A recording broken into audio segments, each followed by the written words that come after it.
Yeah. Sorry. Well, two questions for student athletes. With all the dunking going on, guys, how much was it almost like a point of pride that you had to get a few dunks in yourself?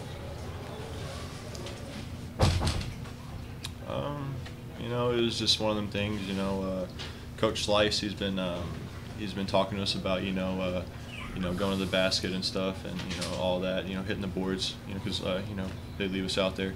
So that's just a thing. And when you go to the boards, obviously we're long and big enough to just dunk the ball. So that's just how it is. Derek, what's this trip done for your confidence? It seems like it's soaring. It's just a thing of like. I would say like coming out of a shell, like just being more comfortable with the game.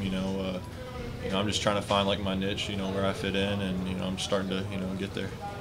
With Marcus, with all the guys coming back this year, how much do you see this as a setting to maybe kind of like reboot what the coaches think of off of last year? I mean, this is definitely a time for us to experiment and do different things and show the coaches what we have. And being as team-wise, we're just doing so well together. So we'll see what they'll start doing. Marcus, the way you guys are playing, how much fun are you guys having out there? I mean, we're having a blast out there. If you see every player while they're out there sitting on the bench, you'll see them smiling and laughing the whole time. So we're just loving our time out here. Is this gone better than you all would have expected? I mean, maybe more smoothly, more dominant on the court? I honestly didn't know what to expect. I didn't know if it was going to be a thing where there's just too many good players and it just falls apart. But we're all really good guys. And I mean, no one's like really selfish, and I don't get that vibe from anyone. So just like I said, just a bunch of good guys, and we're starting to come together, and we're going to be a great team, I think. Derek, how do you balance how to contribute around the basket versus contributing on the perimeter? How does that balance work for you? For me, when I'm not hitting shots, you go in, you start passing, you get other players involved. It's a thing of when I was a kid, if I wasn't scoring, I was just a one-dimensional, like that. My mentality was if I'm not scoring, I can't do anything. So, I'm just starting to be, starting to get to that level to where, I can rebound, I can defend. You start doing other things, to help the game progress and, help your team win. So, yeah. You guys have 2 days off. How do you expect to enjoy your time here in the Bahamas? We expect to do a whole lot of things, like enjoy that big slide.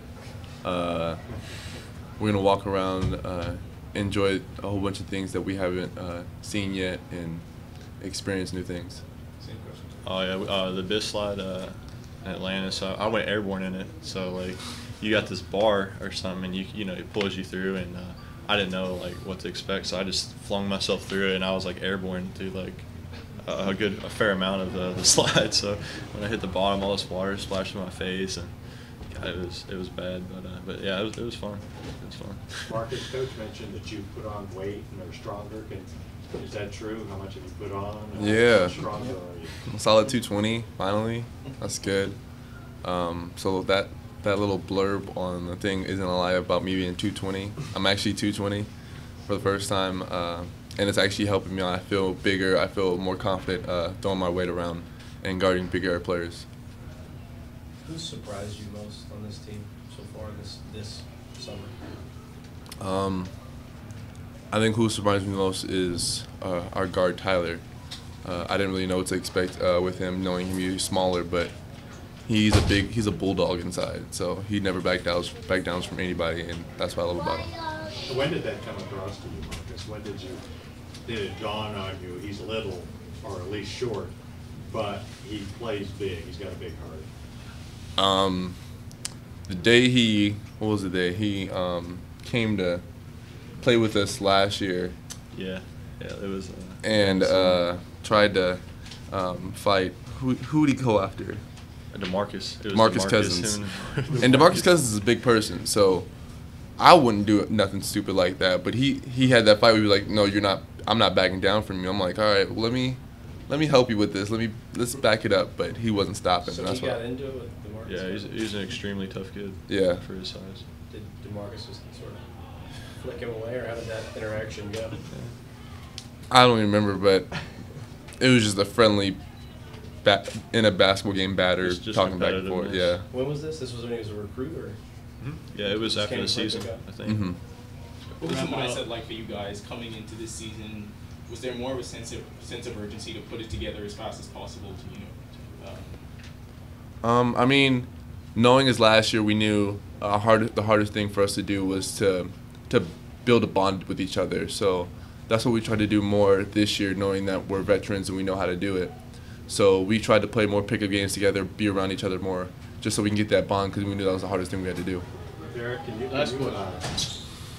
how do you see compare the challenges between playing 4 against bigger, bulkier guys versus 3 against maybe smaller, quicker guys? Against smaller guys, when I'm at the 3, for Puerto Rico, that number 10 guy, I would just try and use my length against him. Obviously he was a lot quicker than me, and I noticed that the only time he could really get a shot off was when he had to step back away from me, and he hit a nice shot at me. But when I'm playing against heavier guys, I just try and play around him, and because I'm more athletic than him usually. All right, guys. Appreciate it, guys. All right. Thanks, guys. Thank you. Hey, I'm supposed to pass on the message to the media. Hey, don't listen We to have him. 2 minutes or they're leaving us. Oh.